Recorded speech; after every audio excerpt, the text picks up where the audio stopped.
I'm David Willson. I'm the technical content editor at Fictiv.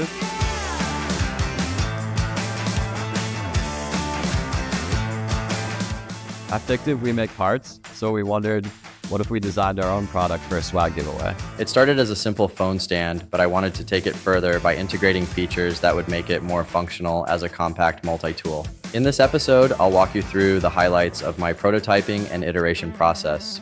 In product development, it's helpful to prototype early and often as you refine the design. I started by 3D printing the initial design to test the overall dimensions, form, fit, and hinge functionality. I quickly realized that thicker phone cases didn't fit as well as I expected, so I opened up the slot in the stand section.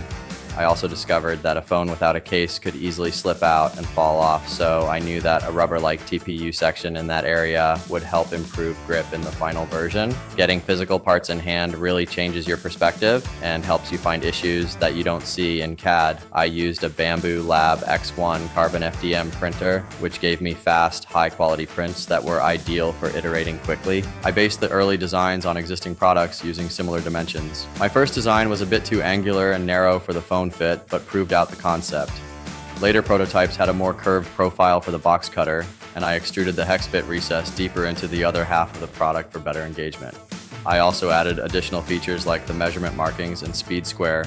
In the final prototype, I changed the cutter to a flat shape with a more constant angle for the sharp that would be easier to manufacture.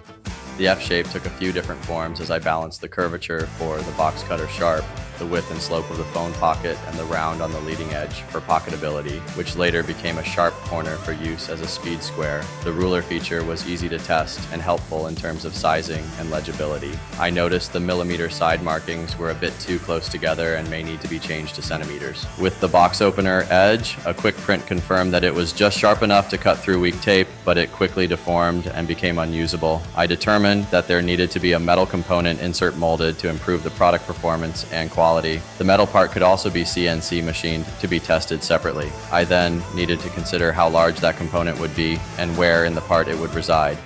That would also be driven by DFM feedback, so I wanted to leave more room for material flow around it than I might need just to be safe. Be sure to follow this series in the next episode, where I get into details about designing for injection molding, overmolding, and insert molding.